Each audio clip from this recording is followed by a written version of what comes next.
అందరికీ నమస్కారం. మహాభారతంలోని కథ ఇది. నహుషు మహారాజు ప్రియంవద యొక్క పుత్రుడు యయాతి. అతడు ఎంతో కాలము ధర్మము తప్పకుండా రాజ్యపాలన చేసిన యోగ్యుడు, పితృవాక్య పరిపాలకుడు. ఆయన ఉరూరునికి రాజ్యభారం ఒసగి వైరాగ్యముతో తపోవనాలకు తపస్సుకై వెళ్ళిపోయాడు. వేదాంగ పారంగులైన పండితులను తోడుగా తీసుకొని కందమూలాదులను భుజిస్తూ కఠిన నియమ వ్రతాలతో తపస్సు సాగించాడు. యయాతి ఆ తపోవనాలలో ఎన్నో యజ్ఞయాగాదులు చేశాడు. హవిస్సులతో దేవతలను, తర్పణాలతో పితృదేవతలను సంతోషపెట్టాడు. కామక్రోధాది అరిషడ్వర్గాలను జయించి సహస్ర దివ్యవర్షములు తీవ్ర నిష్ఠతో తపస్సు చేశాడు. 30 ఏండ్లు నిరాహారిగా ఒక్క ఏడాది వాయుభక్షణ చేసి తరువాత పంచాగ్నుల మధ్యలో నిలిచి తపస్సు చేశాడు. అటు తర్వాత ఒక్క ఏడాది సముద్ర మధ్యంలో ఒంటికాలు మీద నిలబడి ఏకాగ్రతతో తపస్సు చేశాడు. ఇలా తపస్సు చేసి తన అనంత పుణ్యనిధి ప్రభావం వల్ల దివ్య విమానంలో దేవలోకానికి వెళ్ళాడు. అక్కడ దేవర్షుల పూజలు అందుకొని బ్రహ్మలోకం చేరాడు. అక్కడ అనేక కల్పములు ఉండి బ్రహ్మర్షుల చేత పూజలు అందుకున్నాడు. ఆ తరువాత ఇంద్రలోకానికి వచ్చాడు.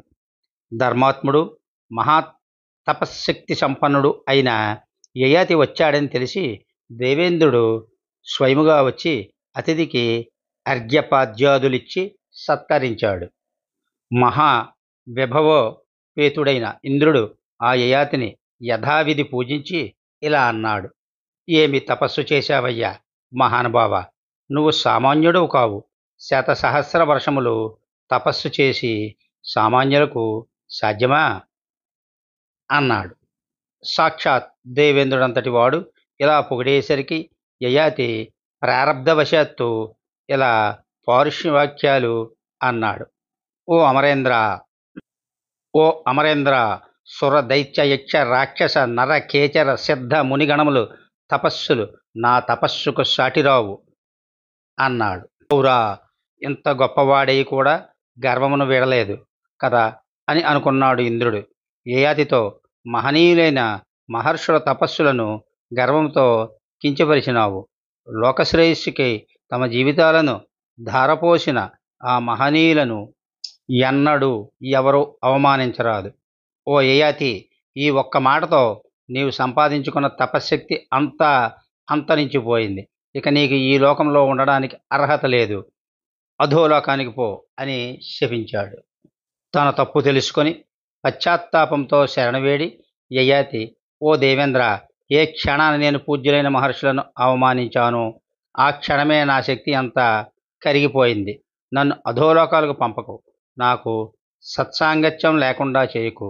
సద్భువనములో సత్పురుషుల సాంగత్యంలో నన్ను ఉండనివ్వు అని ప్రార్థించాడు. పశ్చాత్తాపంతో కుమిలిపోతున్న యయాతిని కరుణించి దేవేంద్రుడు యయాతికి సద్భువనంలో నివసించుటకై అనుజ్ఞ ఇచ్చాడు. సద్భువనంలో ఉండి ఆ యయాతి అచిరకాలంలోనే మరల అనంత తపశక్తిని సంపాదించాడు. అహంకారంను పూర్తిగా విడిచి మహాతేజోమయుడయ్యాడు.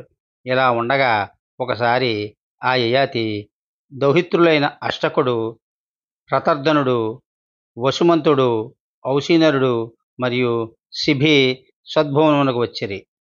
అనంత పుణ్య సంపదలతో వెలిగిపోతున్న యయాతిని పూజించి, స్వామి మీరెవరు అని అడిగారు. యయాతి తన కథను చెప్పి, నాయనలారా, ఎంత కొంచెమైనా గర్వము ఎన్నడూ ఉండరాదు. గర్వంతో నేను పౌరుషవాక్యములు మాట్లాడి ఉత్తములైన మహర్షులను అవమానించినాను. మీరెన్నడూ అట్టి తప్పు చేయవద్దు.